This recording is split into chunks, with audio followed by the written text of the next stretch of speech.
I'm Neil Flanigan, MBE.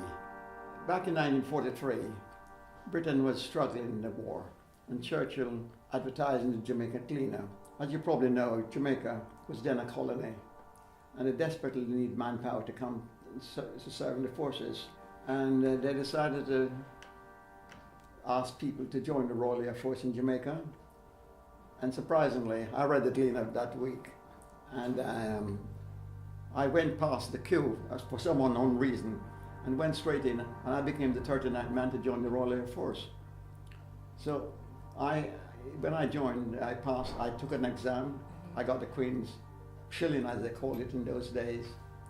And in a couple of days, I went home back to my mother and told her I was out on a ship to England. I knew nothing about England. We all went on a ship to England, and it took about, 2-3 weeks to reach England. So we had to travel. We traveled from Jamaica to Cuba, from Cuba to New York, and then we had to cross Atlantic. And in those days, the German submarines, the U-boats, were hunting the ships that were bringing food and goods to England, because England is only but an island, and they had to rely on the overseas countries, the colonies at that time, to provide food and goods.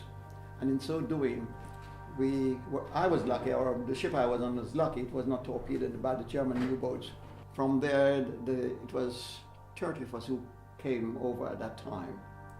And we were shipped straight away from the boat, straight into Bedford, a place called Cardington in Bedford.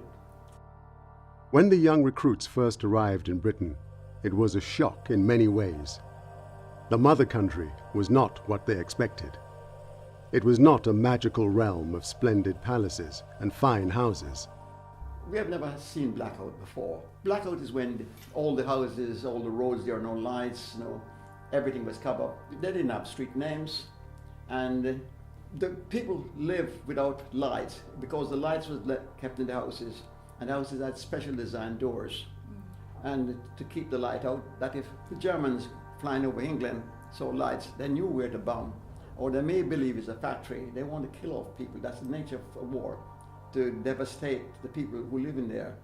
So therefore, blackout keeps everything dark, and the Germans who are flying over Britain in airplanes to drop bombs, they cannot see where they are, because in those days, they didn't have modern airplanes like they have today. And the aircraft would drop bombs and kill thousands of English people. But the primary objective why we came to England was to support the war effort, and we had to do all our training in Cardington. Now, I did 8 weeks of training in Cardington.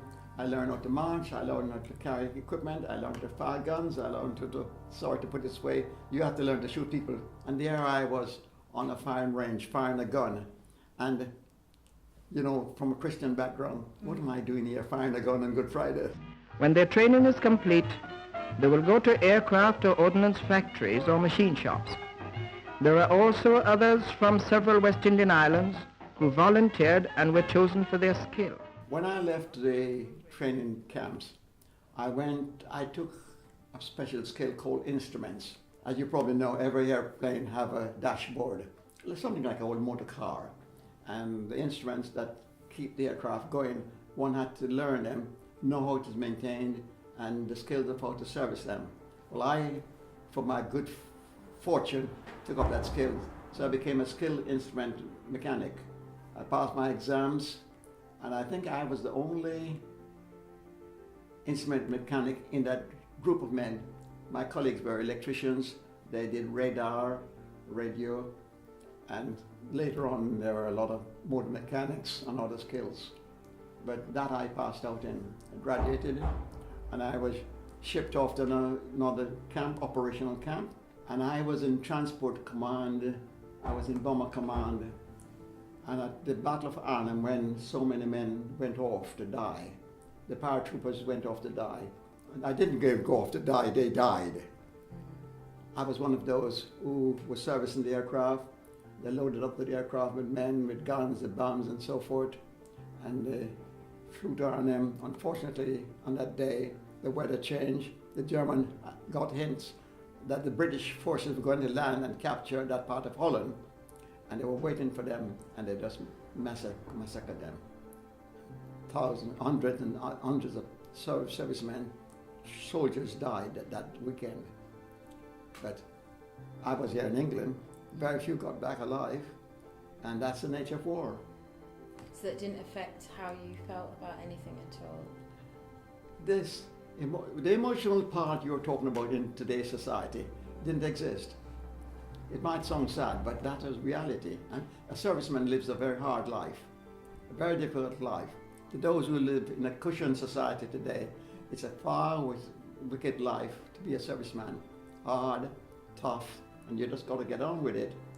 There was no place to hide, because when the Germans came over, they dropped bombs on you. You had to go to shelter. If you're brave enough, you would stay where you are and say, if you die. In my case, I said, if I die, so what? When the United States entered the war and American soldiers began arriving in Britain, they brought something with them that was another new experience: racial segregation. Some military camp, the Air Force base in England, had a lot of problems with the white troops. But most of all, West Indians, Jamaicans, and those from the Caribbean had problems with the white Americans. White Americans who have never seen black men wearing a uniform and equal and talking to white girls or English girls got a shock when they saw an English girl walking down the street with a Jamaican serviceman. And they thought it was repulsive, but we didn't worry about that. The biggest change in the racial problem in England was after the war, when all the English soldiers came back from their services overseas, and their wives or their partners, their sweethearts, they came back to, and they may have seen a few black servicemen left in the country. And there was racism in certain parts of England, whether it been Scotland, London, or Wales, or Caribbean Wales. There was a certain amount of racism, and that went on for quite a number of years. There were punch-ups and fights in some of the pubs, because for a black man to go in a pub and get a pint of beer was a different story. Worse if he took an English girl in the pub. It was not on. Recognition is coming, albeit belatedly and slowly. The West Indian Association of Service Personnel was formed over 30 years ago.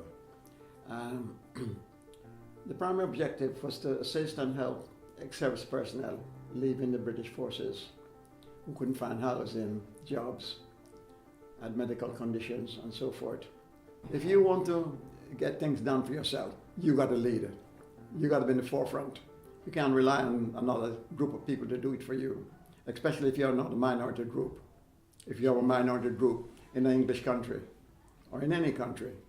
So someone has to set the standards to take the banner forward. You got to have the strength of character. That's why I'm the president today. I don't want to be in the back row, and I don't want the organization to be in the back row at all. So we must fight to be in the forefront as equal to anybody in this country.